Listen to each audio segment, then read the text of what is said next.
Hello everybody and welcome back to podcast 3 of Weekly Gaming on Xbox. This week we have quite a few fun little jibbies, and today I am accompanied by my favorite person in the world and a guy that seems to just stick around for no reason.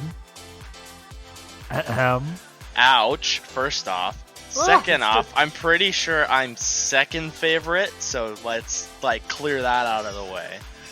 I'll fight you there. I will fight you on being second favorite. I don't care. I know I'm second. I will take that. Oh my god. Second off, welcome back. I am Trevor, aka Mini Penguin on the internet. One of our fave people in the world. Favorite penguin. Favorite penguin. You are my favorite penguin. I can say that with confidence because Emperor Penguins don't got nothing on you, honestly. I am the new Emperor Penguin. Oh my gosh. But welcome back to another week on this amazing podcast. This week we got quite a few little fun things to go over. 2021 is starting to look really good for games. Woo! But Game Pass and Xbox have been pulling the punches with announcements coming in 2021. Our new year has pushed us to create even more wonderful content, and hopefully will be looking great for both of our channels. Minecraft Earth might have come to an abrupt end, which is so sad, and I'm still crying. Twitch is getting tons of love from both of us, and we are enjoying our time on the platform. And then, me and Trevor have had a diverse selection of games that we've been having fun in this week. Trevor, do you want to start with a game that you've been having fun in this week? I think for sure, obviously, I've been having a lot of fun with COD. I had a pretty good stream today, how long was it? About 3 hours stream. Just going through the campaign, and oh my gosh, it is amazing because you get to customize your character, decide whether it's male or female. Like, you don't actually see your character, but you get to customize how it is. You get to customize the skills, the skin color, the male or female, the originality, like where you're from.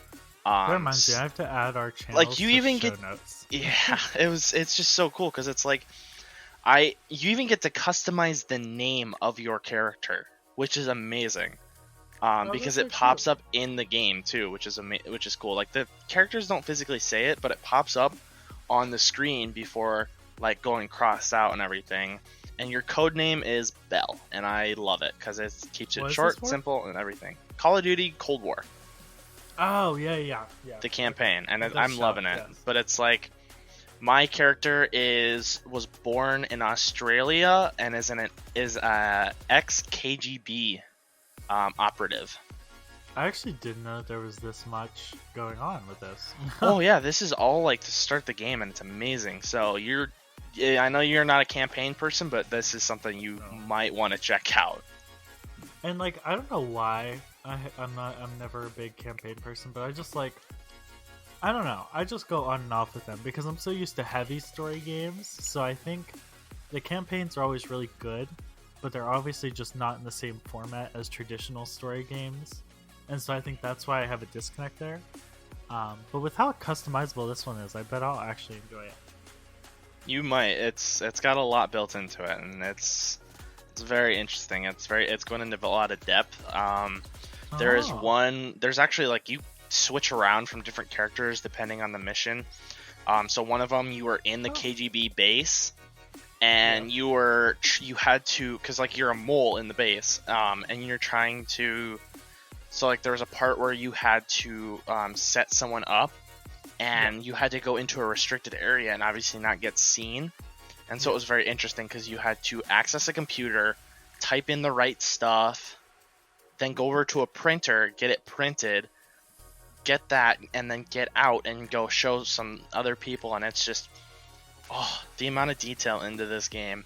Like, I failed that part like 5 times because it's tough, and you have to not get seen either, and it's amazing. And it's funny too because you actually go to one of the old bases from Black Ops 1, so you do get a bit of a nostalgia gameplay from maps and the campaign from back in Black Ops 1. So to be able to do that is amazing. And it's cool because they've completely changed the way the base looks, based off of, I believe if Black Ops 1 is, if I'm correct, Black Ops 1 there was an avalanche which did damage to the base, and they actually have that look in there where it was hit by the avalanche, and there's operatives, you have to steal like a data thing. It's the amount of detail into it, throwing back from that, going into the Vietnam War and doing stuff there. It's amazing. I love it, and I'm pretty sure I'm only like halfway through the campaign right now, so there's a lot into this, so I have a lot more to get through. So awesome. Huh. Wow, you might I like actually it. didn't know that was in that. Yeah, I didn't know it was that in depth. That's really cool. Yeah, they bring in missions from past games and like areas that you go, so it's very cool. I love it. That's so awesome. Because we've been talking about it, I've been getting back into Minecraft Dungeons. And I've been leveling up my level 100 character even more. And I have just been honestly enjoying it so much. I forgot how much fun Minecraft Dungeons is. Whenever we do get around to doing our live stream, I'm going to restart a character so we can both start from 1 and see how it goes together. But I just have to say that Minecraft Dungeons still pulls punch for punch. You don't have to do that. I mean, it'd be kind of nice to play with someone who's higher tier, to kind of help me get through some of the tougher dungeons as well.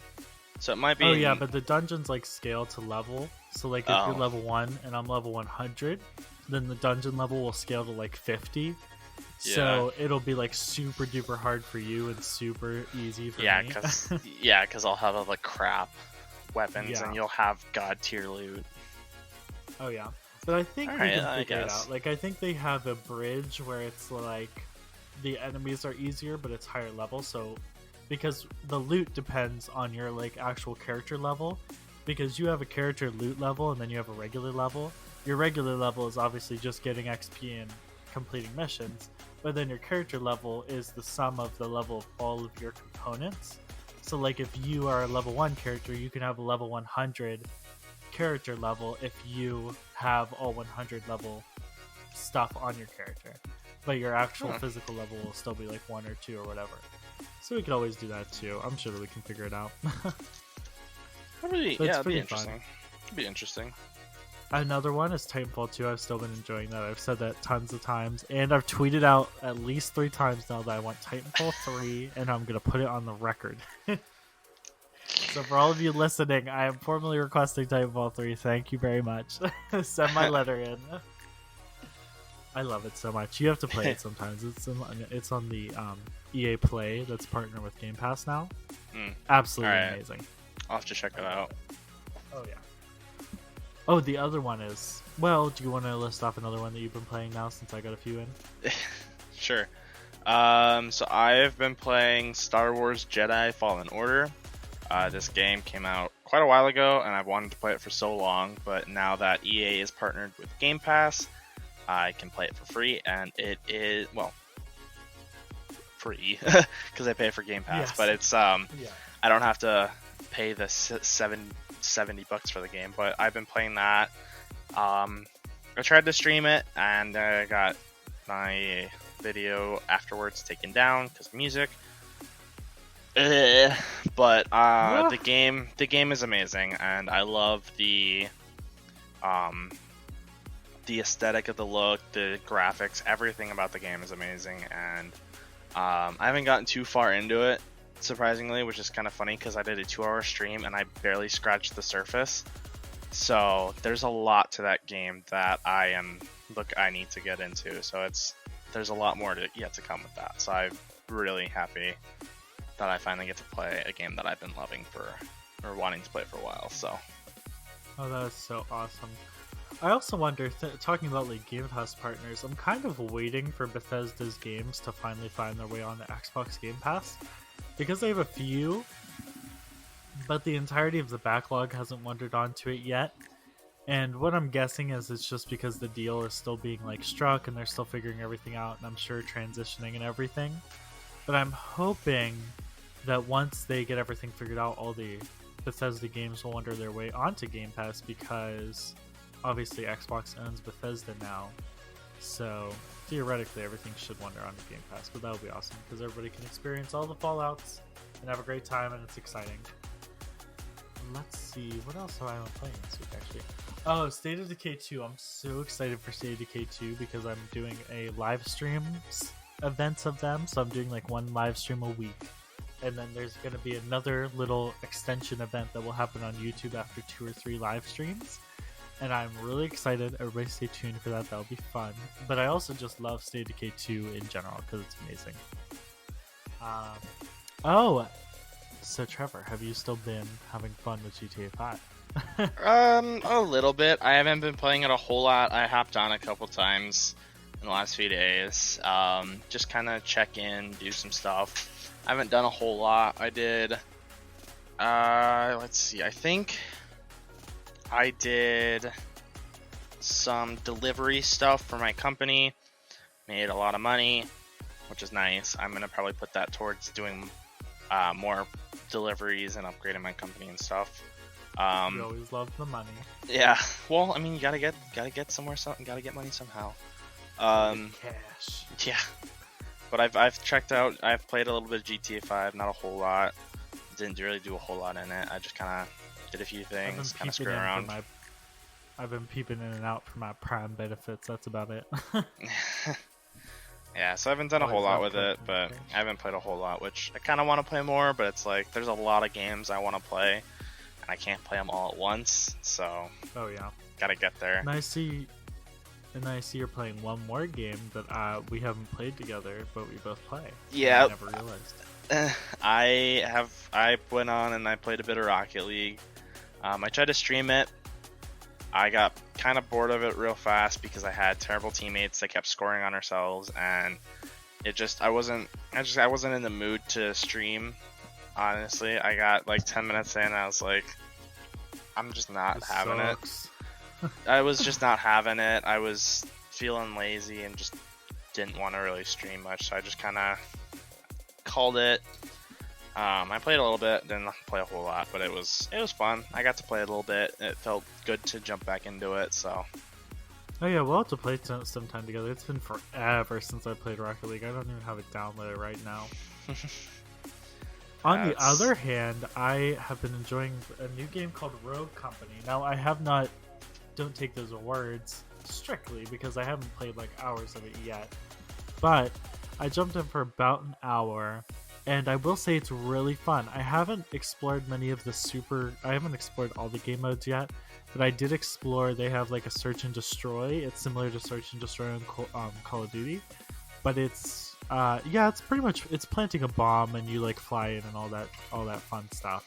But it seems like a really fun game. You have to like earn money over time each round, and then that money allows you to buy weapons. So you start out with just a pistol, and then you have to buy more weapons. And you slowly unlock weapons that you can buy. But it seems like that is a way to keep the game pretty balanced, because you still make a decent amount of money if you lose and win. So it seems like it's a good balancing act, and I actually really do like it a lot. And it kind of has like the Overwatch style as well, because the characters, everybody selects like one character and it's very specific and all that jazz. So it seems pretty fun. We definitely have to play it together. Have you seen anything about Rogue Company before? I think I saw stuff back about like the beta, because some of the big YouTubers that I watch got kind of like sponsored by them, by the people that make it. Okay. So it was like I saw a bit of it back in like the beta stages, or like early releases. They got flown out to kind of play it there. So it was kind of cool to see. I haven't seen a whole lot since, so it's been a little while. So I'll have to check that out. Oh yeah, we have to play it. It's super fun. I didn't even really know about it. I only saw it in one advertisement one time, and then I saw that it was like becoming really popular. Like it was climbing either the free-to-play charts or Game Pass charts or something. And so I was like, oh okay. I was like, I should probably just look at it since it's climbing the charts a little bit. I got in and I was like, dang, I absolutely love this. And so that held me over for a while. I was so shocked. That's the game that I texted Trevor one night, and I told him that I like found a new random game, and I go, I'm gonna show you it later, and I never showed you it, so that's the game. looking at this, because I was thinking of a different game, I think, but seeing some of the pictures yeah. But I have seen YouTubers play this, and this looks really fun. Yeah, the whole third-person search and destroy thing, like, I've seen this. Yeah, see, it's very cool. It is third person, but it's third person scopable. So Yeah. if you have a zoom in scope, it zooms you in like you're in first person, and then it will zoom you back out. And so GTA has that style too. Oh yeah. And that's why it kind of tripped me out, because normally FPSs stick with one or the other. They either have non-scopable, where if you use a scope it just kind of zooms in your entire camera but you can still see your character, or they have fully first person scoped where you're just always in first person. The scopes are just a part of the mechanics. So it was interesting how they did it. I didn't hate it, because like you said, GTA has it, so I wasn't like shell shocked by it, like it wasn't a new concept. But yeah. I feel like they did it a lot more smooth. Obviously, them being an FPS, they had to, because GTA is an FPS traditionally, so they aren't held up to the same standards as COD and all that. Yeah. But it was actually pretty fun, and I was surprised that I wasn't like... I didn't hate it. I was shocked by it at first, then I played with a scope one time, and I was actually doing pretty decent that match. What'd you say? Did you say this was on Game Pass? It's either on Game Pass or free to play. It's one or the other. I know. I don't think it's free. I think it might be on Game Pass, because I think it's... I can't think of... Who is it, the company that makes it? It's, I don't know, is it, First Watch Games, posted by High Res. Yeah, so it's not free, but it is, like, I have seen it, so it is something that, like, you have to pay for, but I wonder if their website. I haven't either. Oh, yeah, it is free to play. Is it? Yeah, because on their website it says play for free now.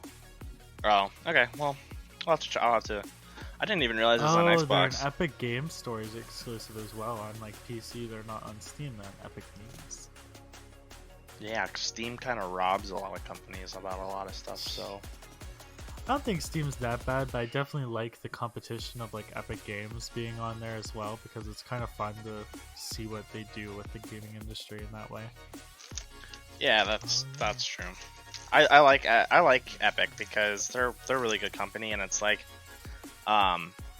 compared to Steam, like Steam ups the price of everything just to make that extra little bit of money. Oh yeah, sometimes they're... And it's kind of annoying. Oh wow, Rogue Company only got 75 on Metacritic. Don't get me wrong, it's not bad, but that's surprising for how nice it is, honestly. Interesting. Well, it's still a pretty new game too, so it's not that old. Oh yeah, it might go over time.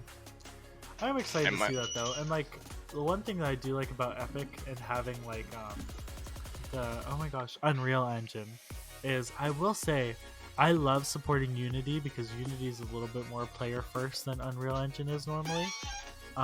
But I can never deny that Unreal Engine does have some beauty to it, because if you go into Rogue Company, there's just such a shimmer and polish that you really only get with Unreal Engine. It's so hard to get a look like that in Unity. I absolutely love it. It's like the COD aesthetic almost. Yeah, I can see the COD aesthetic too, yeah. Oh yeah. But yeah, so that's this week. I'm super excited to talk about some of the fun news stories. I'm super excited over Minecraft Earth. And then we have tons of fun channel updates coming. Oh, and also, I hope that you guys are enjoying the new music that I acquired for the podcast. I was super excited to get it, and I really like it. If you guys like it or don't like it, you're always welcome to leave comments and stuff on your local podcast apps. And you can also always tweet at me. All my socials will be in our show notes, and same with Trevor. And I guess we will move on to channel updates. So we'll see you guys on the other side of the flip. Have anything else to say, Trevor? Like the podcast. We're going strong. Yeah, I don't know. I don't really know. I don't know what to say at this point. Like we're not that far in. So just stick around. We got a lot of good stuff yet to come. We're lit here on this podcast. Oh, we're really trying to stretch it to Gen Z, aren't we? Okay, see you guys on the other side of the flip.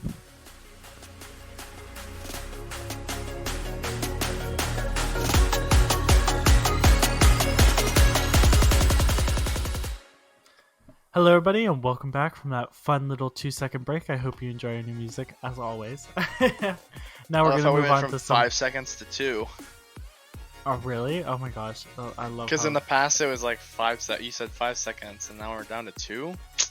Man, oh, sorry. really... I'm slowly shortening it. We got to save on costs. Slowly. 5 to 2? That's a whole 3 seconds there, boy. That's how we save cents on the dollar. But welcome back, and welcome to channel updates. Woo! I think we finally have some channel updates from Trevor, because he's kind of been a little sketch with these channel updates at the end of 2020. So I think he finally has some fun stuff for us, don't you, Trevor? I'm gonna put the towel back on, and we'll go back into the bathroom. What? Get it? Because it's like finally opened up and revealed something. Gonna cover back up and go back to hiding. Oh my gosh. I had to explain that. That one, I thought that one would have been obvious. Nah, sometimes stuff flies over my head. I'm like an international space station. Sometimes stuff flies just past me, but most of the time all them rocks are just going by and you just don't see them. I'm like, oh, so pretty. But what's been going on your YouTube biz, Mr. Penguin? So I finally got some videos up. They're nothing like short. They're either an hour or more. Because I'm pulling off some. So I think what I should do is start off with, I've been doing some Twitch streaming. So that's been going on. Not the best. I've not been having a good audience. So I haven't had anyone really watching. But it's nice to be able to pull off footage and edit it down and put up videos on YouTube to try and help like spread the channels. And so I got some stuff. I got our video of, I went through and it took so long after 3 times of it of my software crashing while editing. I finally got it edited where it was our zombies stream where we successfully exfilled. Isn't edited such a weird word? It really is. It's so, like, when you read it, it's so different. Because, like, when you say it out loud, it sounds, like, improper to say. Yeah, and it sounds so wrong. annoying. I hate it so much. Because I just thought about that because you said it, and I was like, oh my gosh, like, it sounds wrong, but I know that you said the right thing. Like, yeah, it's said right, but it sounds wrong to say, so... But I have that down. I finally got it to edit properly and save and edit. Like, I have it. It's up on YouTube. It's, I think, 47 minutes. I had to cut some stuff out and get it up, but I got some of that stuff up. That's up on YouTube. I've got one of our other streams of us playing multiplayer. I just smacked my mic. Of us playing multiplayer up, and I do take the time, even if I don't edit out a lot of stuff, I at least put in my intro and outro for those, and you know, those might change by the end of 2021, but I got 12 months. I got 12 months, so we'll see what happens. We got a long time to get through all that jazz. I definitely think our channels will definitely grow. I feel like... I still can't believe I hit 50 subscribers. I'm still taken back by that, honestly. I would like to even get to 50, to be honest. I'm sitting back here at 36 right now. I'm not doing too hot right now, but... It takes build-up time. It does. That took me like 6 years or something of dedication. Yeah, I've been trying hard, and it's tough to grow. YouTube is a tough community. But... You know, I did learn that it's not as bad as Twitch, though. I was surprised to learn that. Oh yeah, no, Twitch is like so much harder. Impossible. Oh, yeah. See, the thing with YouTube is, like, for Twitch, you could stream 2 different games a day, every single day for a year, and you still have a better chance of growing on YouTube if you just uploaded 1 video a week. I heard one of the top suggestions, fun fact with all of our viewers, if they want to become Twitch streamers, you can also join the squad. Email me. But one of the interesting things, DM me. One of the interesting things that I heard from a lot of famous Twitch streamers, whenever I was like just peeking around at advice and stuff, a lot of them say that like some of the best strategies to take is to stream smaller games because there's less top streamers right above them, and so people are more likely to see your stream near the top compared to like Call of Duty. The top 100, the lowest amount of views in the top 100 is like 100 views, so of course people that get 2 to 3 views are never going to get anywhere near the top. While on stuff like Minecraft Dungeons and stuff, sometimes the top 100, the lowest views is just 1 or 2. So if you get up there, you're in the mosh pit with lots of people that are on the top of the ratings list. Huh. I actually, I didn't hear that. I remember there's a YouTuber I watch where he had a podcast. I don't know, he still goes back to it every once in a while, but he does like longer episodes and stuff. But it's like, we are committed. He said, if you want, because he had, I don't remember who he had, but he had someone on as a guest star, and they were talking, and let's see, they said, because they were a big Twitch streamer, and they're like, if you want to grow on Twitch, start out by uploading YouTube videos, because if you can get recognized or get a fan base from YouTube, that fan base will come over and support you on Twitch, and from there you can grow. So you want to start, if you're going to start with streaming and stuff, start off by taking any streams or any like video content, put that on YouTube, because that will bring people over to your Twitch. So it's like, if you grow, and of course that's one of the best strategies. It just seems like if you're just doing Twitch solely, some of the best strategies is streaming smaller games. But obviously one of the most effective strategies is the whole YouTube community thing, because YouTube has a much lower ceiling of growth, so you can usually get a lot more people to follow you on YouTube than you can Twitch, and then obviously that's cross contaminating between platforms. I mean, it's tough, because it's like, if there's like, you have someone that watches, like someone that's subscribed to you on YouTube, they are subscribed to like 4,000 people, the chances of them seeing your content right away is very low. So you really got to try and push to get people to come and watch your stuff as well. So I think if you can get people to watch your stuff on YouTube, if you can really push for them to come see it live on Twitch, they can support you on both, because it's like, sometimes people miss your Twitch streams, and so they'll go back and watch them on YouTube.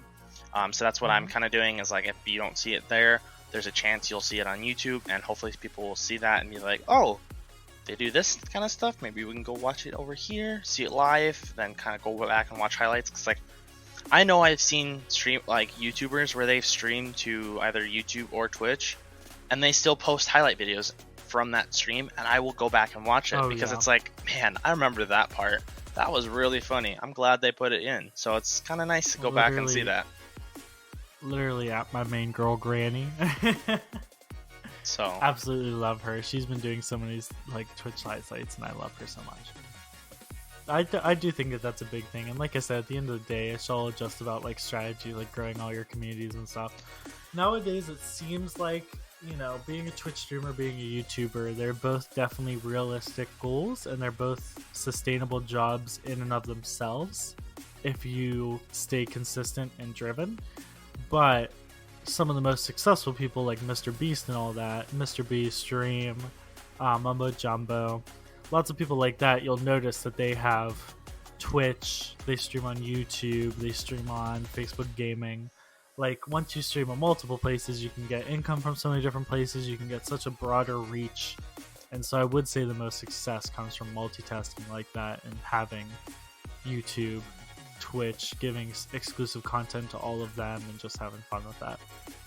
Yeah, and I mean, that's, so like when it comes to streaming, like I really was, because 2020 was obviously a really bad year, but there was a lot of good highlights that came from it. With I kind of kicked off a little bit back when we had Mixer, RIP. Oh yeah. And it really sucked, because I really didn't want to go to Twitch, because I know I've tried streaming to Twitch in the past. Nobody ever came. Nobody ever came once. I never got any viewers or anything. But when I started streaming to Mixer, I started to grow a fan base, and I actually started to go somewhere with that. And that's why I really liked Mixer, because regardless of how many, whether you had nobody watching or you had 4,000 people watching, you had a chance of being up at the top. And that's one thing that Twitch lacks, is it doesn't promote the smaller streamers. It doesn't put them at the top to give them that chance.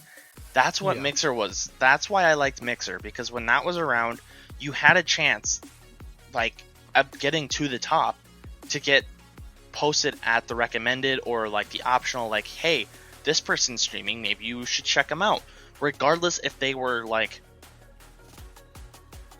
good or not. They had a chance of being up there. And that's what I really liked about Mixer, was it gave me that shot, and I really, because of it, I started to grow. Because I started off where I had nobody watching, and then I kind of promoted it a little bit to a few people. I don't think any of them really joined. I know, because after a little bit, I streamed a few episodes. I streamed a few by myself, had a few streams solo. Then I posted something on my Snapchat, and so then I had my little buddy Riley. He came and joined me. So then we streamed together. He pulled up the stream beside me, or beside him, to kind of give me that extra viewer, to kind of help give me that little extra push. And then after about a few streams of that, I had people coming and starting to actually watch my streams. They would tune in, they would conversate with us, they would pretty much join our streams on the side, and they would just communicate with us. We'd have conversations. I started to grow and it showed more that Mixer was, I really enjoyed it, because I had people watching, I had people enjoy, they came in, they would have like notifications. I'd have days where they would come and play with me, and we'd have like we'd play together, and it was awesome. I got to do that, and it made me feel like I was doing something good and getting recognized and seen, and making people, like, giving people that enjoyment that I've seen from all these big YouTubers and streamers for years. I was finally being able to start to do that. And of course I start to take off, and that's when Mixer shut down. And so I moved to Twitch, and now I'm kind of like, and I've had no luck. I can't get people to watch, and it's so tough to grow on Twitch, because people don't really search unless if they know your name. They won't search for you. So that is one thing. Like, you don't get put at the top unless if you have a good, like, fan base, which is, it makes it tough. It's really tough. So that's the one thing about Mixer that really made it special.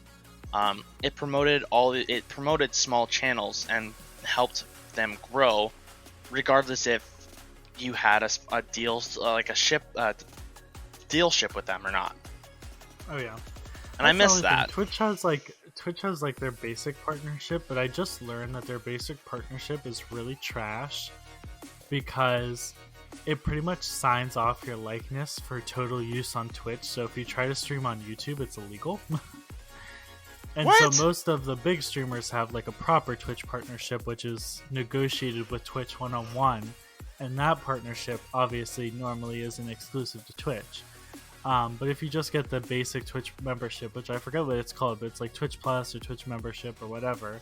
If you get just the automatic one where you have to like request it or whatever, it actually is like really bad for your channel and your future growth, because you're pretty much stuck with Twitch unless you negotiate a way out of it.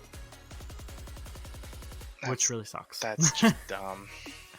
Yeah, I just learned about that because everybody talks about like wanting a Twitch membership so bad. And then I watched a video on it because I wanted to see what was so good about it. And this guy he streams on Twitch, he has like tons of Twitch streamers. He was like, you know, I'm not gonna lie, getting a Twitch membership is probably one of the worst moves that you can get.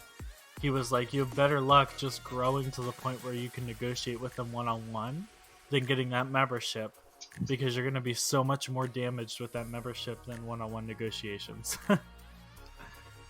Yeah, I And I feel was like like, uh-oh. if when it comes to it, I think if I ever did get a Twitch membership or something, or like they wanted me to partner with them or something, I don't think I would be able to do it, because after hearing that, it's like I wouldn't be able to do stuff on YouTube really, like, Yeah. and that would kind of ruin it, because it's like I've always wanted to grow on YouTube. Like, that was my thing from such a young age. I wanted to build a community, a channel, and just play with people and grow and make something awesome on YouTube.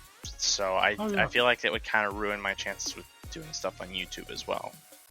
Oh yeah, and that's why they say, like, just don't get a Twitch partnership until you're big enough where they actually go one-on-one and they talk to you about it, because then you can negotiate a proper contract where you don't sign off your likeness, you just sign up to, like, you know, you guarantee them that they get a certain cut of your ad revenue on Twitch or whatever, and then, you know, that's more like a YouTube membership than it is the traditional Twitch membership. That's what a lot of people like Mumbo Jumbo and all of them have deals like that, where it just takes ad revenue instead of buying out their likeness and all that jazz. So hopefully eventually you'll just grow to the size that you need to be to actually negotiate one-on-one with them. Yeah. And I was even looking, I just looked on it to see, and like, this is the thing about mixers, whenever you go on a mixer and you would select a game, by default it shuffles random channels up on the game, so just channels that it thinks deserve to be up there, or just random smaller channels mixed in with the big channels. Yeah. And for Mixer, all my recommended channels, not one of them, because you can select either recommended or highest viewers to lowest viewers. People always go with the highest viewers too, which is the annoying thing. Oh yeah. So I just shuffled in my recommended, because that's what Mixer did by default as well. And whenever I look at recommended, my smallest one here is 500 viewers. So, like, you know, all these people are pretty established. Like, I've heard of iJevin, Small Ant, Joe Hills. Like, these are all people that I know are huge on YouTube, and so they obviously don't really need to be up there on my super recommended. Like, they should probably be in the middle of my list or near the top. Yeah. And I would like to have some smaller channels shuffled in here, because like I said, I don't see anybody under 500 views, so obviously they're all big. Yeah, that's what I'm saying. But if I shuffle lowest to highest, let's see what the lowest views are. Yeah, there's quite a few 0 and 1s. So there are people that, you know, need some more sponsorships, and some of these channels look like they're semi-established as well, and they still just have not climbed the ladder. So it's so sad. It's tough. So I'm hoping over time they'll realize that they should shuffle in some smaller channels to recommended. Oh, so yeah. You can experience all your big guys alongside a few smaller guys. I feel like if they want stuff, then like they need to grow more of these channels, because I feel like if you can grow a lot of these smaller channels, it would bring more people from other platforms to Twitch. Like, they would have a lot more people on Twitch. Yeah, it's just like YouTube. YouTube tries their hardest to have their algorithm shuffle some smaller people up sometimes, literally because they know they're making a ton of money off of all their big people now. But like Sky Does Minecraft and stuff, they kind of just dropped out of YouTube one day, just deciding to do it. And so they know that sometimes people will just leave. And if, like, let's say PewDiePie leaves, could you imagine the hit to income that they would take from PewDiePie leaving? Oh yeah. Now, sure. I don't think YouTube would be shut down or anything. No. But I also know that they wouldn't take no shock to him leaving. I'm sure that they make quite a bit of money on him. And so that's the thing. They realize that. They know that they don't make all their money off of 2 channels that will never leave. Like, they make all their money off of millions of channels, but all of those channels have no contract to stay on YouTube, or at least I should say most of them don't have a contract to stay. So they have to be ready to replace some bigger channels that might leave with smaller channels. And I mean, with like YouTube, like even if like YouTube did shut down, it's not like Because I mean, the company, YouTube's main company that it's run from is Google, and so like I don't think Google would lose a whole lot there. So. Well, yeah. Well, actually, they've They- been so extenuous because now they're run by like Alphabet because Google subsidized themselves into Alphabet, which is even crazier of a conglomerate because they control like all the different sectors as well because they control Android and all that too. Yeah. Dang it, Google. Yeah. I saw that today they just started a union for Alphabet because Alphabet was getting so big because now like, you know, Google doesn't like, it was just confusing. The founders of Google just formed Alphabet because they didn't want legal cases to be held against Google. And so they formed a union now because Alphabet was getting so big. Yeah. Which is funny because that's like a Silicon Valley business, which usually don't have unions. But anyway, long story short, yeah, growth on Twitch and all that is hard. And I think Google has, or I should say YouTube has one of the best strategies on growth. But everybody can always make improvements, so let's not praise anybody too hard. Yeah, no, I'm not. Oh yeah, I know. Anyway, so is that all the big channel stuff that you have for this round? Any other fun stuff going on? I have some kind of like plans of like stuff I want to upload coming up. That's just kind of, I don't want to spoil anything in the podcast, but like I guess that's something like you and me gotta talk about one-on-one sometime when we have time, obviously, because like I have to work and then you have school coming up again soon, so we'll have to find time to record that stuff. So we always we always find our way. Yeah, but we're super skilled. Yeah, but yeah, I think I got some good stuff. I know I have quite a few plans for in Minecraft that I'd like to do, some stuff there. I guess other games we just have to kind of talk about and see what we can get out of those. So oh yeah, 100%. In the way of my channel, honestly, I don't have anything super crazy going on. I've got, obviously, B2 Gaming has been doing Twitch streaming and all kinds of stuff like that, which has been super fun, and we've been doing that. I've been doing that with you a lot, obviously, doing Call of Duty and other stuff like that. We have a new State of Decay 2 series coming out, which will be super exciting, where if you just like State of Decay 2, there's going to be tons of fun gameplay for you to enjoy and everything like that. But if you are interested in a little bit more deep story and some fun lore and writing, then there might be a little bit extra sprinkled into an occasional video for you. So keep your eyes out for that if you're interested in that at all. Minecraft World Expansion is going to be going through some changes soon. We're making some tailored changes for the new year. Since we will be carrying it through till summer or so, whenever the next big update comes out, I think that there might be some fun lore and stories slowly seeping into some of our episodes, which will be super exciting. Are you excited about that, Trevor? definitely. Yeah, that should be super duper fun. And then in the way of, I have tons of video essays and reviews and other stuff like that, which will be super exciting, and I'm very excited to see that kind of stuff. But I think that is all the big stuff that we have in the channel coming this week. I have lots of video essays which will be coming out, which is super fun. The first of which will be my review of the Series X, which is super fun. But then we have a few other little things which will be super exciting. So both of us have a lot of random stuff coming out, don't we? I think so, yeah. So that'll be super fun. I think that's all for big channel updates, because everybody in the network has just been streaming and doing casual stuff like that, so there's no like super big news on anybody in our network. Yeah, it's mainly streaming, so... Yeah. Well, that's super fun. So that's all that we really got for channel updates this week. Super exciting. Next we have some big news stories. Get ready for this one. This is going to be fun. Are you excited for it? Did you see I added a little something extra to this section? Hold on.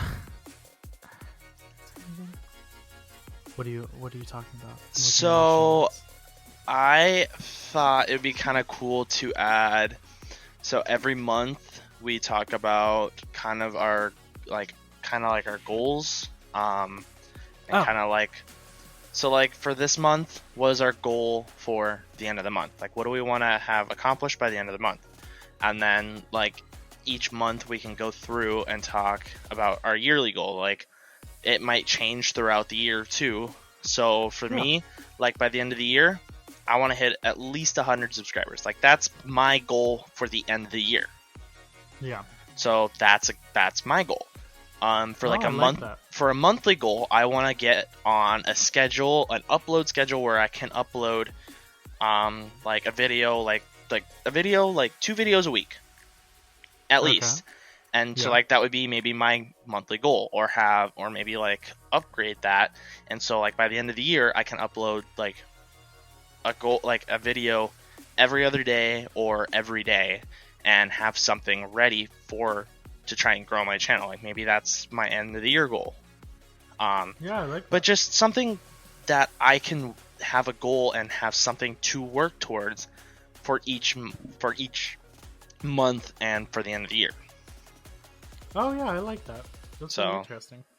Because like for this month, I want to get at least 2 videos out every week to try and start my channel growth, and then have that. So just something kind of cool. Yeah, I like that. That would be fun because it's something that we can do at the beginning of each month. I do think that's interesting. For this month, I think my goal for this month is to start up that State of Decay series, get my Xbox One Series X review out because that's been a lot of work. I'm still trucking through that. And I think just explore some more games and just see what's out there because it's a new year, so there's still a lot of games I probably haven't hit from 2020. And for my year goal, I think I'm looking at the same layer as you, like hitting 100 subscribers, at least having 1 episode out a week, if not 2 or 3, and just trying to engage with my community a little bit more, because I think with Twitch and everything, that really opens up an opportunity for both of us to engage a little bit more with the community. You know what I mean? Yeah. So I think that's honestly my year goal for now. I definitely think that will change after a month of getting through all the crazy work that we have to do. Yeah, that's for sure. So yeah, I do. I think that's nice. We can do that like the beginning of every month too. I think the start of every month would be good. Definitely would give a little bit more of an insight. We could probably do like weekly checkups with like our monthly goals if we wanted to as well. But yeah, if we're just feeling it. We'll see, like, if there's anything worth noting, I guess. Oh, yeah. But I think that's all for the channel updates now. Am I correct? I believe so. I just wanted to throw that in there. Oh, yeah. I didn't even notice that. I gotta pay attention to our show notes. Okay, so next we're going to be moving on to the news. Everybody enjoy your little music transition. Do-do-do-do-do-do.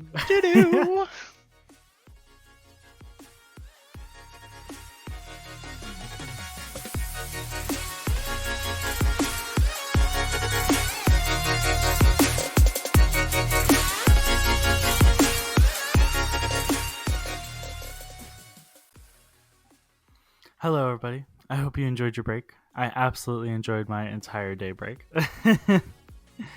And we're back with our favorite little section of the news. So, Trevor, there has been some crazy jazz going on in the news. Are you looking at some of these crazy news stories we have? I am. So first and foremost, which is the saddest one, and this is from Windows Central by Jez Gordon, one of my favorite Windows Central writers, by the way. Minecraft Earth ends. Why do Microsoft's mobile games keep failing? By the way, guys, all of these stories are linked in our show notes I'm doing now, so now you'll find all of our fun little stories down there. But to make a long story short, June is going to be the end of Minecraft Earth, and after that you just won't be able to play anymore because they are just like canceling all the jazz with it. No more servers, no more anything, and it's super duper sad. How are you feeling about this shutting down of Minecraft, Trevor? I wish I would have gotten into it sooner, because I had played it when it was still in the beta stages. Yeah. And early access, and so I kind of played it then. And it was very like tough to do stuff because it was obviously still beta, so there wasn't a lot to do. But it was cool. It was fun. It was something different. So to see it go is kind of sucky because I wish I would have gotten into it a lot sooner. I know, and this ends up with the graveyard of Minecraft projects. All that's left is Minecraft Dungeons, Minecraft Java, and Minecraft Bedrock. Oh, and technically Education Edition. But obviously that's kind of fueled by the education sector, so it's hit or miss if we should really consider that like fully independently successful, because obviously that's fed money from all of the schools around the US. Yeah. Next we have all series, for the Series X and S, they're asking users if the PS5 DualShock controller feature should come to Xbox. This was by Zachary Booty at Windows Central. I was very intrigued to see this news story come up because I think that's super interesting, because lots of people have said that the Minecraft, oh my gosh, I got Minecraft on the brain. Lots of people have said that the PS5 DualSense controller, with all its cool vibrations and how it can it can kind of like copy how it actually feels to be walking on certain things and all kinds of weird stuff like that, and like the trigger tension so that it actually feels like you're firing a real gun.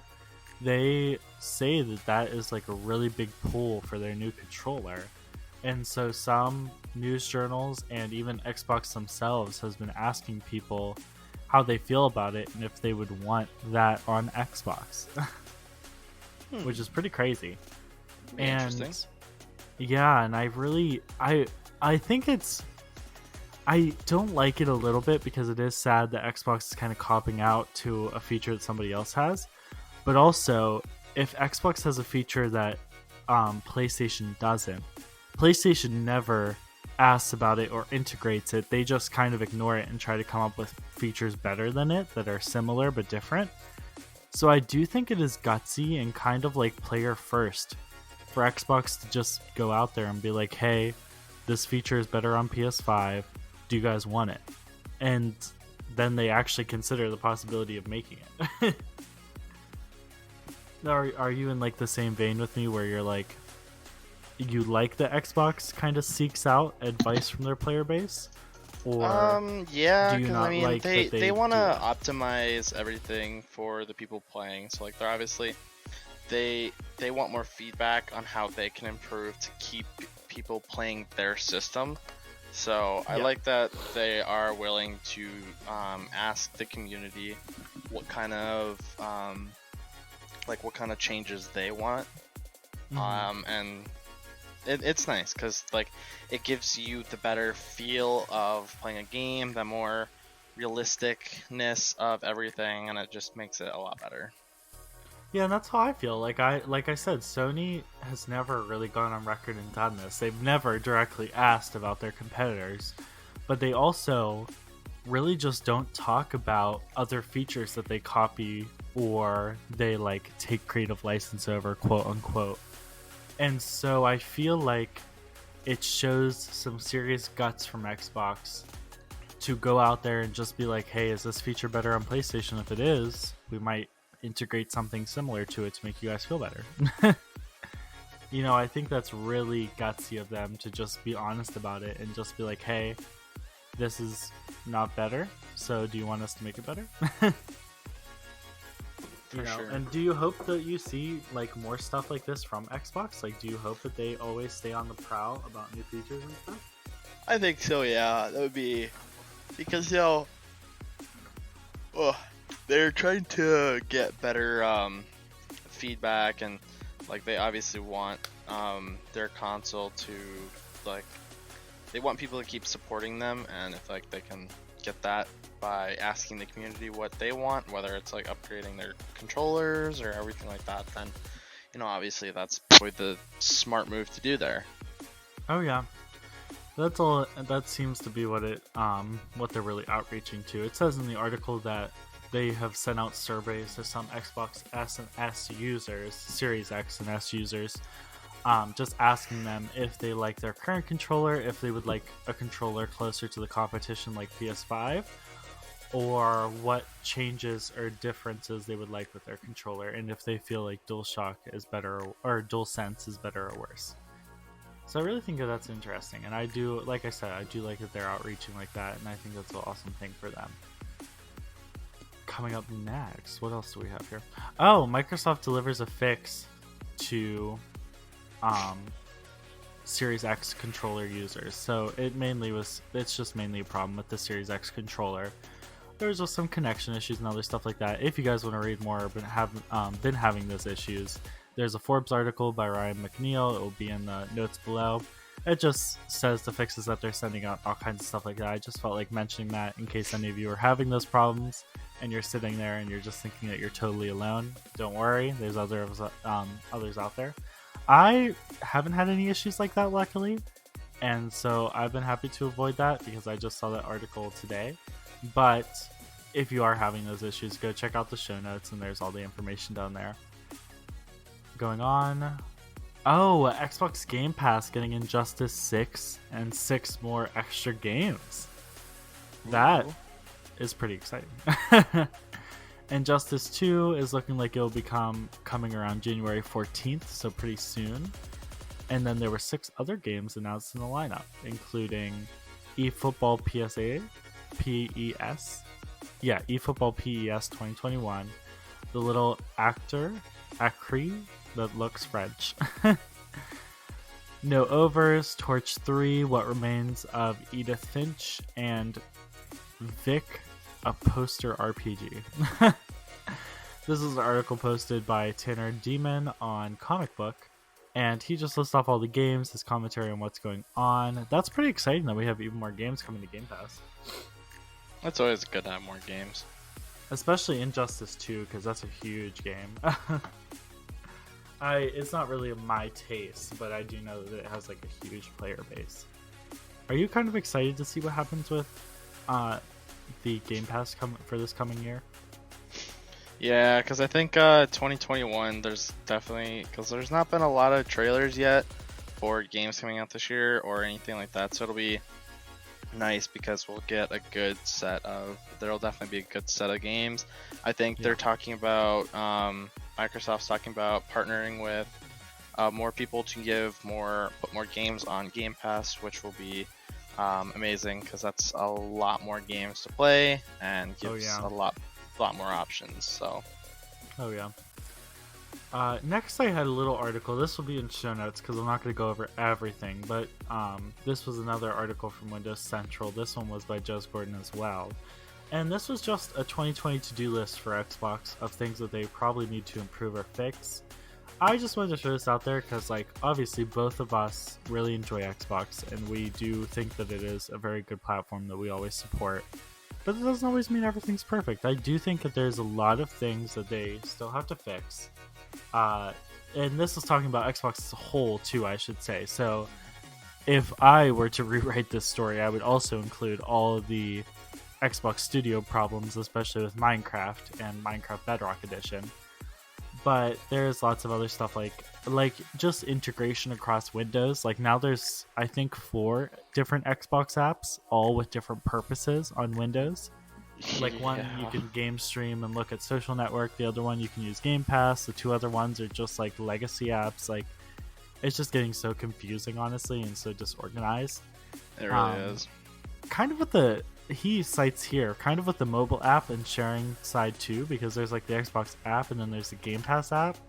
And even though you would think some features should be on the main Xbox app that aren't on the Game Pass app, they're like vice versa. Like they're in the spots that they probably shouldn't be in. And there's just lots of weird stuff like that. Oh, and xCloud is still running Xbox One S hardware instead of Series X or Series S hardware. Which is kind of crappy because it would be nice that since you're paying $15 a month, you should probably get the most recent hardware to stream on. Yeah. And there's just a few other stuff, like Quick Resume is still pretty spotty on the new Xboxes. He cites that they should definitely look into handling stock better, which is definitely true because we've seen the Xbox Series X and S sell out multiple times after being released for like 1 minute. Upgrading Xbox achievements are kind of disorganized, and sometimes there's not very many good achievements to get in games. Like sometimes they're very nitpicky or very sparse, And so I do agree with that, upgrading that. He cites backwards compatibility. I really don't think that they really need to improve their backward compatibility library that much, because they have a pretty good library, don't you think? Yeah, they do cover a lot of the games. I really don't think there's much reason to go there. But I'm sure maybe if some other partners are reaching out to them or whatever, they can always improve it that way. So that would be nice, because obviously more games the merrier. And what else does he have down here? And then that's it. Just some little nitpicks, commentary on Xbox. And he does say at the end of the article, he does say that like games coming to Xbox this year are probably going to be awesome. Xbox as a whole has a lot of opportunity this generation. And so he thinks that they're going to really pull a lot of really good punches, which is awesome. Because I agree. I think that it's really awesome how many games and other stuff they're doing. Next. Oh, I did this article just so people knew how to game share on Xbox. Now that a lot of people are probably getting new Xboxes or getting more friends to play Xbox or getting more Xboxes in your house, this is just a simple article on how to game share in your house and with your friends, etc., etc. There's a whole breakdown of how it all works and everything. So if you guys want to check that out, go into the show notes. It is... Let me look for the name. Where is it at? I lost it in the show notes. Oh, How to Game Share by Tyler Culp at Mashable. That's what the article is called. Next. Oh, I think you'll like this one. This one is interesting. Phil Spencer actually came on record and said that they're reaching out to AMD's Lisa Su about meeting so that they can discuss how to pump out Xboxes faster. I thought that was pretty interesting. That would definitely help because, stock is real low right now, so that would definitely help increase a lot. Oh, yeah.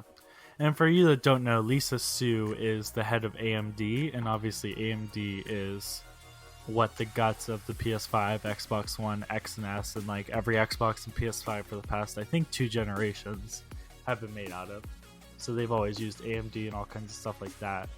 So it sounds like Phil Spencer is getting in talks with Lisa about upping their stocks and upping production of the Xbox. And notable in this article is that PS5 and the head of PlayStation, I should say the PS5 team and the head of PlayStation, have not reached out to AMD or Lisa at all about trying to optimize the manufacturing process, which is interesting. So that just kind of shows that, one of our teams is a little bit more dedicated to cranking out consoles. And finally, Layers of Fear developer, that's the person who makes... I forgot what game they just made. Oh, The Medium. They just reached out at an interview over The Medium because I think it's getting released really soon. I know it's getting released in January. They reached out during a interview and said that they really do think that this console generation is going to be the most crucial and the biggest console generation for kind of mapping out how the game world is going to go for the next few years. So I thought that was a pretty interesting big statement, and I kind of wanted to hear what you had to say on that. I mean, I know they're just companies, because you remember the movie Ready Player One? Yeah. As soon as that movie was released, like, there's companies where they're still, like, they're trying to get VR to that stage before that time. So, like, there's companies that are, like, trying to do that, so... I was about to say Oculus and all of them have been working pretty hard. Yeah, like, since that movie came out, like, stuff has really been, like, upgrading and flying out real, like, pretty fast, so. Oh, yeah. And I'm excited. I would love VR. Like, I think that why Xbox hasn't had VR yet is I feel like they're definitely waiting for a partner that they really want to work with. Because even though it is surprising because they're partnered with Facebook Gaming, so you think they would start using Oculus because Facebook owns Oculus. But it seems like they've held out because Oculus is so heavy into the Facebook system, and like now you have to sign into your Facebook profile to use Oculus. And a lot of people really don't like that because they feel like they want a game, they don't want to like email their mom. And so it sounds like why they're holding back is they really want to find a partner that's like more freelance, more advanced, and less like privacy invading. Because I don't know about you, but I really do not like how Oculus is set up right now, like having to sign into your Facebook profile and stuff. It's like, I'm not trying to game on Facebook, I game on Xbox. Didn't Facebook just get hacked like a couple years ago? They get hacked like every 3 years or something by some random Russian company. I saw there was Facebook. Yeah, So I don't do really not ever like use Facebook. it. I just don't like their privacy regulations. They just always get in scandals about them. And honestly, for the dumbest reasons, they just truly are that oblique and kind of like not really good at handling their privacy problems. Yeah. It's very odd, and I do not enjoy it. That's why I like Xbox and Apple, because they both are much better with handling some of the privacy issues of the modern world. So what do you think, going back to like a previous article, Jez Gordon has a lot of like critiques and stuff about Xbox. What do you think Xbox really has to do for this next generation to get to a level where you feel like they're going to start really pulling over the gaming scene and really start to conquer the console space? Honestly,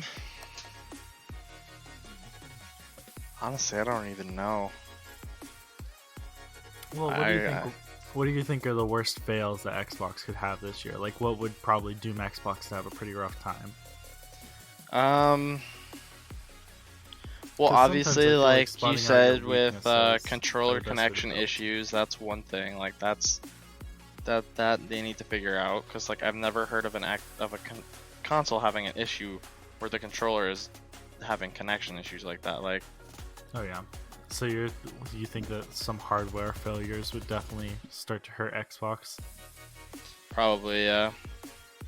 I was about to say, I think hardware, I think if they really cannot announce any games this year, now spending millions of dollars on Xbox Game Studio, I think that would start to spell a pretty rough future for Xbox. Definitely would. Yeah, just because, like, obviously they sunk so much money into it. And so if you can't even say that any of those studios are working on any games or they've gotten anywhere, it's like, okay, why'd you spend millions on multiple studios then? Yeah, right. So I think that's definitely that could be a big hamper on Xbox. Honestly, I think just cleaning up their lineup. Like, now that they have the Series X and S, it's pretty established that if you're a really hardcore gamer or you're a serious gamer, whenever you upgrade, you'll get the X. Or if you're a more casual player, or you're just buying this for somebody in your family that just plays games occasionally or isn't super into like 4K or anything, then you get a Series S. I think it's starting to get pretty messy because the Xbox One original was so unconcentrated in its concept and didn't really know what it wanted to be. And so with the Series S, or with the One S and the One X, they tried to create the fundamentals that they have set up now, but those were released pretty decently far apart, and I felt like the messaging behind them was sometimes hit or miss. So I really feel like this generation, they need to make sure that they establish that, like, oh, this console's for these kind of people, this console's for these kind of people. You know, Xbox is always gamer first. Like, I feel like they have to just push their kind of peaceful player first model harder, so that everybody, whenever they think of Xbox, they think of gamers and they think of games and they think of fun and, you know, playing with your friends or whatever else. Yeah. Because I think that is one big fault, is like, I will say Xbox jumped on like the backwards compatibility wagon faster than most people. Definitely did. But overall, I think that they started modding, because Fallout 4, you can like download mods from the store, and same with Skyrim Special Edition, I believe. But those were the only two games that ever really started to allow modding on console, and so I think that was a really great start. But I think Xbox needs to support that even more, because lots of people still play Fallout 4 today because they just download the unofficial patch and they download some screen improvements or some FPS improvement apps, and then they have these really nice mods / apps, whatever you want to call them. They're kind of weird how they exist, But then you have all these really nice mods that improve your game and make them run better and make it more beautiful, and so it kind of brings the game back to relevance if it hasn't gotten an update in a while. And so I'm really sad that like really only Minecraft on Xbox, I think there's some ways to jury rig mods onto there, like add-ons. Yeah. But aside from that, like Fallout and Skyrim are the only ones with official mod support, even though there's a lot of games on Xbox that have a really large modding scene on PC. Well, I mean, it's with like Minecraft. That's so like the difference is like Bedrock isn't really made to have mods installed in it. Yeah. Java is technically it's not supposed to, but like they also like they do have like ways, like they make it so you can download and use them. So like Java is more compatible with it versus Bedrock, which, you know, the whole like, because it's also a matter of like mods require quite a lot of processing to actually run them from time to time, depending on the mod, and so it's like consoles only have so much, and PCs are made to run them stronger, and so it's like running a PC versus a console. Well, a PC is going to outrun a console any day. Yeah. But that's just because it's built to process things a lot better than a console is. So that's just how it is. Yeah, and I feel like it's kind of false to say that they aren't built for them, because they have on developer diaries and stuff said that they are always trying to improve their modding API, because back in the day Java didn't have a modding API. But nowadays, like on Bedrock, that's the only way that we ever got mods, was because they installed the modding API that allows people to like dig into the code and change stuff. And around 1.17 or 1.7, I'm sorry, around 1.7 in Java, they added the modding API where people were able to dig deeper into the game, and now they've been slowly improving that as well over time. So both games have gotten like official modding support because they've had tools released by the developer for modding support. But obviously, Java, it's only gone so far, because I think the biggest mod supporter is Forge. Let me look it up. Yes, yeah, Minecraft Forge, yeah. So Forge is still one of the biggest modding APIs for the game, but even Forge has. To be honest, so. Oh yeah, I think Chicken Bones is another one. I remember that back in the day. But yeah, like even Forge has started to integrate some of the modding API stuff released by Mojang into it to allow modders to have an even easier time developing through Forge. And so they have really been pushing it, and they've been pushing it to a staggered degree, because people have mentioned that they probably should be working faster. But on Bedrock especially, I feel like they have a lot more problems than just trying to get mods integrated into the game. And honestly, that might be a stem of some of their problems, is maybe at the Bedrock team at least, they should concentrate a little bit more on one feature at a time so that they can clean up the game a little bit more instead of adding a lot. But either way, obviously we don't work at the studio, so I can't comment on what the environment's like, and so who knows, maybe it's just hard. But I feel like mods have been slowly leaking their way into both editions, and like I said, I think mods on consoles aren't possible, because like I said, on Fallout there's some really big mods that are really inching up there in seriousness, that are really extensive and huge, and even the Xbox One original still runs them very decently. But people were testing some of the mods on the Series X and S, and some of the mods that would bog down your Xbox One original, they just run like butter on the Series X and S, and they're very serious mods with a lot of moving parts and integrations that sometimes would make games crash if they didn't have enough horsepower. So I think the headroom for the modding scene on consoles is slowly growing, because we're slowly getting consoles that are more up to par with being close to more powerful than PCs for the money that you pay. Yeah. Because especially with the Series X and well, with the Series X, I know for sure, because Phil Spencer commented on an interview and even said that they sell the Series X at a loss. The Series S, I'm not really sure what the scene is there. I'm not sure if they're selling that at a profit or at a loss, or if they cut even. I'm not really sure. I don't know. So I'm excited. I'm excited to see where that goes because, like I said, it's slowly inching up there in power. And I think that's all really big for the news because news has been pretty tame, obviously, since it's a new year and everybody's just getting all their chickens in a basket. Yeah, there's really not a whole lot yet, so I think give it a couple months before a lot of the real big things come out. I know Cyberpunk has been pushing. They've been pushing updates, and the game has, I think it sounds like it's been running better, which is good. I have a friend he has the first Xbox One, and it looks like he's been playing it, so I don't know, I haven't heard much, I haven't heard anything from him. I'll have to see how he's doing with that, but it looks like he's been playing it, so I hope he thinks it's fun, so we'll see how he's doing with it, so. Oh yeah. I'm looking at their newsletter right now to see if they have anything new.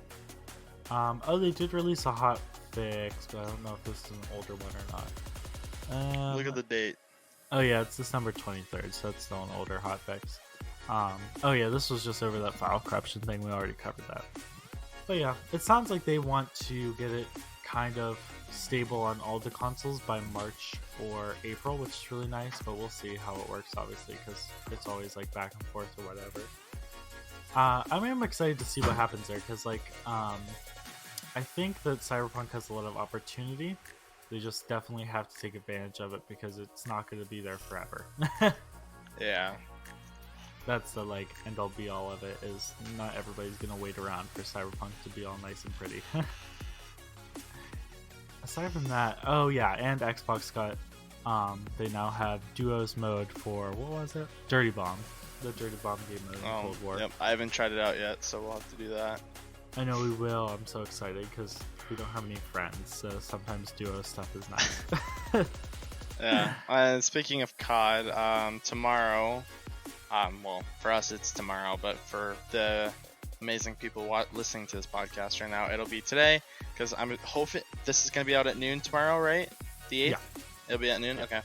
So I'll be at work. So hopefully tomorrow, by the time people get to this part, they'll hopefully have listened to this. I will probably be streaming. I'm thinking around 6:37 Eastern time. Oh, there you go. Which I think I might be solo because I want to finish.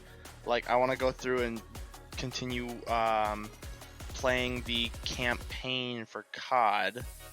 Oh yeah. So, and I can say I uploaded my video today at noon. It took 4.5 hours to get it from my editing software off my computer so I could upload it. It took 4.5 hours for it to export, and I was so upset about that. I was like, I got 2 John Wick movies done in the time it took for that thing to finish downloading. It was so annoying.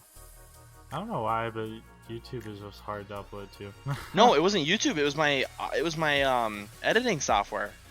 Oh dang. YouTube, it only took maybe an hour and a half, and even then it's like you just throw it on. I just click it to publish and set a time for when, and that's all I have to do. I don't even have to do anything. I can just let it sit there. That's funny. But that was so annoying. But I got it up, and YouTube has not said anything about the music, so I think I'm in the clear. I was about to say they usually check that when it's processing, so you're probably okay. Yeah, so I think I'm in the clear there. So, which is That's nice good. because it's definitely something that I can get copyrighted for. But I think because I was saying in stream, because I was talking about if I was gonna upload it to YouTube or not, and I was like, YouTube, please don't hate me. It's not my fault. I didn't know because I had no clue that music was in the intro. I have not seen any. I did not see a single bit of the campaign until I loaded it up. So I had no clue that music was there. And I kept saying, YouTube, please don't hate me. This is not my music.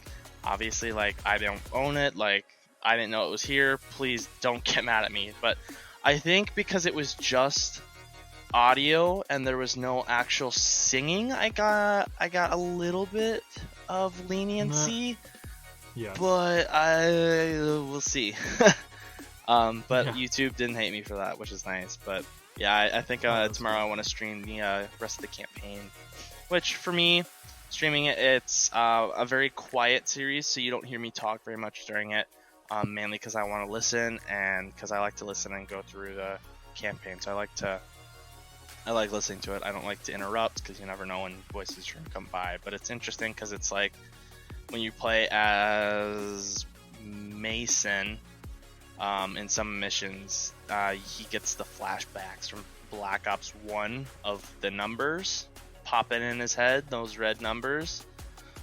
So it's interesting because he's getting some of the flashbacks, and that's not a good sign. So I guess we'll see what all happens. No, I was about to say it. I'm sure most people want to hear that commentary anyway. So like, Yeah, you give them the opportunity to enjoy. yeah. So I uploaded our one Call of Duty stream. Yeah, the playing random game modes is just super fun. That was an interesting one.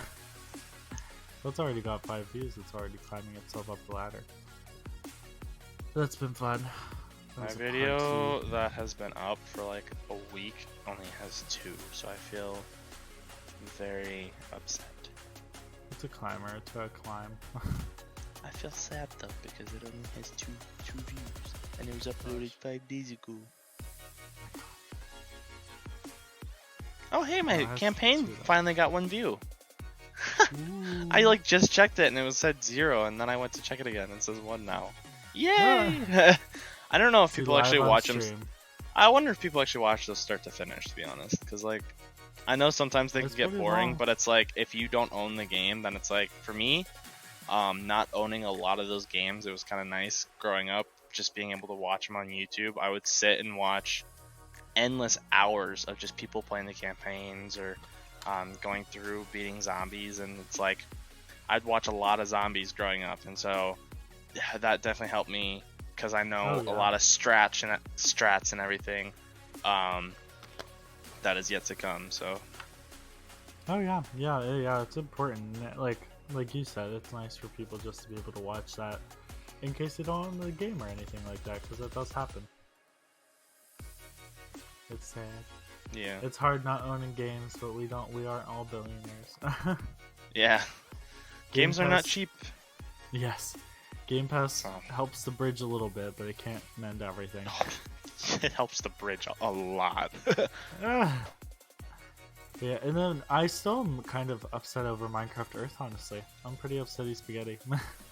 And the funny thing is, if you go into it, it's still technically early access too. Like the game is still technically early access, which kind of Oh, I sucks. didn't even know it said that though. It says it on the App Store. Aw, that's so sad. It happens. It's gonna happen. I'm sad. I think Minecraft just needs to give more dedication. I feel like they try something, it doesn't go well, and then they just cop out. Yeah. I feel like they really just need to like sit down and just like commit to something and give it the time and concentration it needs. Honestly, yeah. Well, it's a sad turnaround, but I'm sure it will survive. We're strong. The Minecraft player base is strong. I think that's all like I said, I think that's all the big news, sadly. It's a little light for January, but it's okay. I'm sure next week we'll have some crazy stuff about Cyberpunk or something else.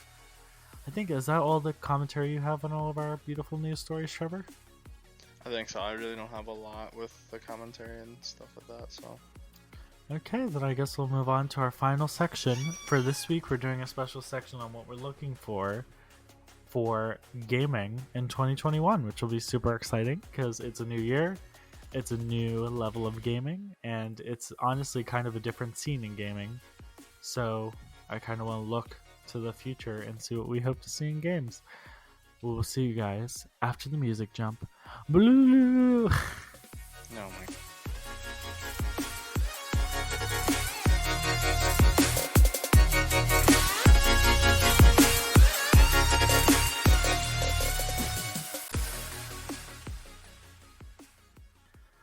I hope you enjoyed your beautiful musical break. You're never going to get tired of that music because it's absolutely amazing, I'm just saying. Okay, so Oh wow. now we're back for our don't expose me. So now we're back. Now we're back for our specialty section, what we're looking for in 2021. This is just a general section about what we want to see in 2021 and kind of how we want to see the gaming scene go. And I'm super excited to talk about it because it's pretty awesome looking up to a new year. So I wanted to start with just continued love and support for Xbox Game Studios. I think the Game Studios has grown so much. Now they have Bethesda, Ninja Theory. They've always had the people who create Forza and Gears of War, and they have so many people, amazing people in their game studios, and they seem to be very hands-off with them as well. And so I'm just really excited to see what kind of opportunities and what stuff gets created inside of that studio. You know what I like? Are you kind of excited for that kind of growth, Trevor? Yeah, it'd be nice to see what kind of new games we can get from these guys. Yeah, I'm super duper excited to see what they churn out, and I think that it'll be really awesome. I just hope that they do not let it fizzle out. So Trevor, what are you looking for in 2021? So this is more kind of, so I think for us, I think it's more kind of based around us and kind of more like growth of our channels and like seeing us like hopefully grow more on YouTube and Twitch, get some more people to follow, subscribe, and like kind of build our fan base up and play more and be able to expand our gaming area and play more games that we probably normally wouldn't play but we might end up enjoying. Oh yeah, 100%. I totally agree. I am definitely excited to see how that goes because we have started out the year on a pretty good note, so it hopefully is only upwards. We just have to hope. Yeah, we'll see how 2021 goes. Yes, honestly, I'm not gonna lie. I want to see an expansion into the Titanfall universe. Because I still need to get you on Titanfall 2. You do not understand how unbelievable this game series is until you get your little grubby hands on it. And then all of a sudden, it just is amazing. It's just, I stand it. I love it. I literally could not survive without it anymore. And even Apex Legends has added a nice like expansion to the universe because it's still in the same universe as Titanfall. But it still just isn't the same. It just isn't the same as Titanfall. I want more Titanfall vibes. I think that would just be really awesome for 2021, and I still need to expose you to that. Other things. Oh, I really hope that I really want to see, and I know maybe not everybody agrees with this, but I really want to see. Well, people should. I really want to see like an expansion into the Fallout universe and more single-player games because Fallout 76 is great. I have fun with it, whatever, but I 100% want to see an expansion into the single player space. Like I just really feel like Fallout came from a single player place, it thrived in a single player space, and the first opportunity that it got to go multiplayer, it kind of crashed and burned and then picked itself up and is now doing decent but still has all of its wounds. And so I really just feel like the writing is on the wall that Fallout is a single player game that really thrives in that space. And so I feel like people should just sit down, accept that, and just make an amazing single player game.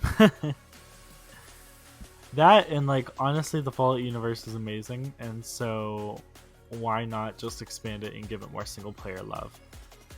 Have you been enjoying story games this year, Trevor? Or I should say last year? I don't play a whole lot of them, but you know, if I can get one where it's like I can really get into it and really enjoy it, I can get some enjoyment out of it. So there's definitely some here and there that I can enjoy, but it's not always a whole lot. So I just love Fallout. Like I just can't get over it, and I feel like Fallout is so powerful story wise too. I need to get you. Have you ever played like I think didn't you say you played Fallout 4? No, I wanted to play Fallout 4. I never got the chance. Oh, okay. See, we need to get you into Fallout 4. Yeah, I have 76. Because I have Fallout 4 owned now. I don't remember, did I buy it or is it on Game Pass? It's something. I think I bought it. Yeah, you probably bought it. I think I bought it because it was on sale. So I think I bought it, and so now I own that. So I have it. I just haven't opened it yet because I think I want to record and stream off of that. So that'd be kind of cool. Oh, you definitely need to 100%. But yeah, I'm super excited to see that. I really hope that game series just continues to take itself off and kind of improve a little bit, because it really is absolutely amazing. What else are you looking for in 2021, Trevor? Honestly, I'm looking forward to a new kind of gaming series. So, I mean, there's more for like. Oh, you want to see some like new IPs? So, like new games that could start up into new series that would be really cool, or new series to start up on our channels. Just kind of new series, or like stuff in general like that. So like for us, like that is really exciting. we could start like there's some stuff we could start up on Minecraft that would be very fun and interesting. I am so excited for that. We that could new do game, some the sort Medium. It looks so good. Like I don't think that it is a previously published PvP title, things, so it's all new. or And it just absolutely looks like an amazing horror like game. I just love all my sorts horror of different games, things. And the So Medium there's is a definitely lot gonna of give me my fix. Oop. Are you there, Trevor? Yeah, I am. Oh, okay. Sorry. Thought we blocked out for a minute there. Yeah, I'm super excited for the Medium. You definitely have to enjoy that with me. Whenever I go out to play it, you have to come with me. That is super exciting. I think in other ways. Oh, and I really hope, with Minecraft Earth shutting down and Minecraft having like a rough time on and off, I'm really just hoping and praying for my little brother Minecraft Dungeons. And I'm really just hoping that he can pull through the wreckage and just keep himself going.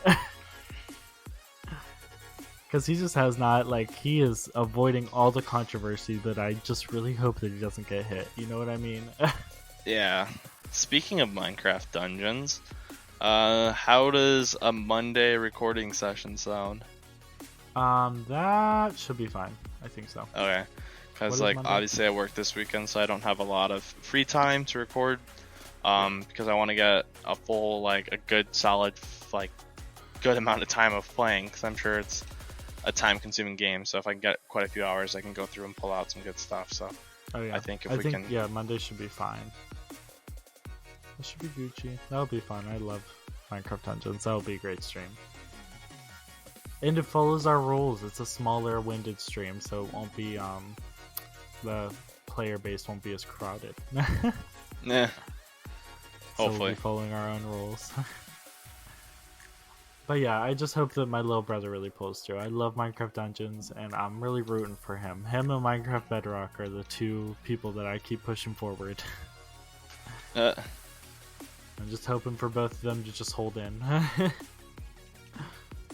What else are you? Any other crazy fun things that you're looking at for this new year?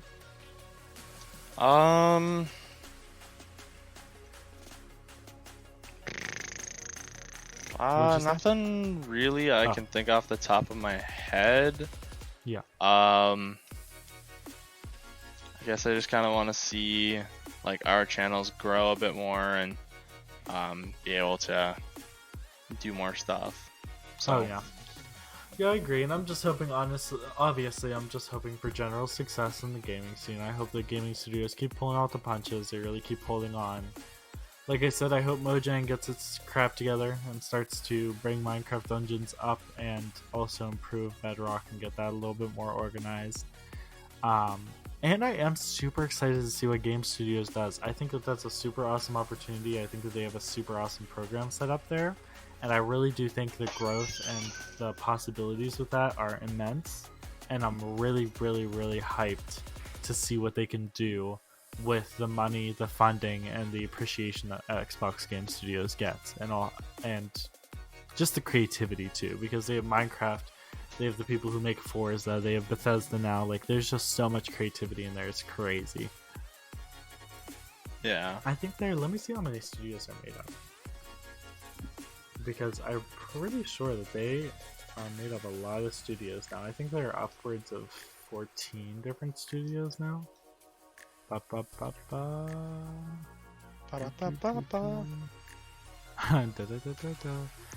15. It's 15 studios now, so that's just insane.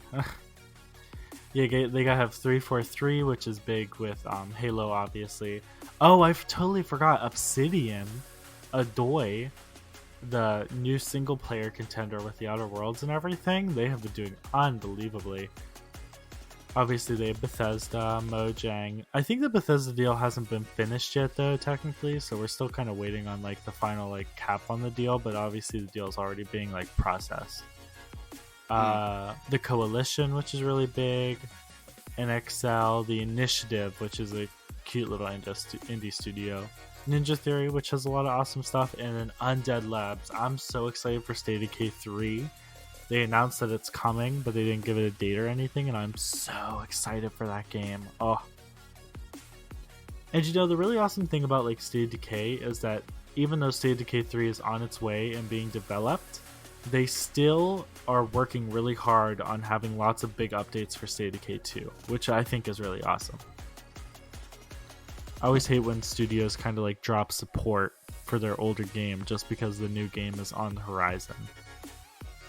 Yeah. I see that a lot with COD.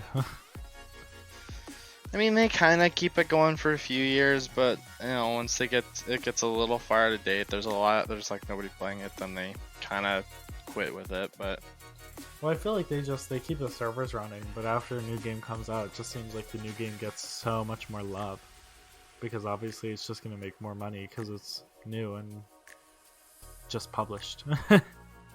yeah. But, you know, I just hope that everybody gets better. I hope that maybe Call of Duty will also improve its ethics, but that's another conversation for another evening. But yeah, 2021 will be super successful. I think the gaming industry has a lot of opportunity, and I think that we're both pretty excited to see what happens, aren't we? I would say so, yeah. I think that will do it for this session of the podcast. I think that will do it for 1/8/21. Thank you guys for watching so much. I hope that you tune in to see lots of other podcasts, and I hope that you enjoyed this podcast. This one was a tad bit shorter just because of organization and kind of light news for this week. But I hope that you guys enjoy it as much as always, and I hope that we will see you back here at the podcast same time next week. And I hope that you guys have a terrific Friday, a good night or day, and I hope to see you back here same time next week. I'll see you later. Goodbye. Bye. Trevor, say bye. I did say bye. Oh, I didn't hear you. Sorry. Bye. Bye.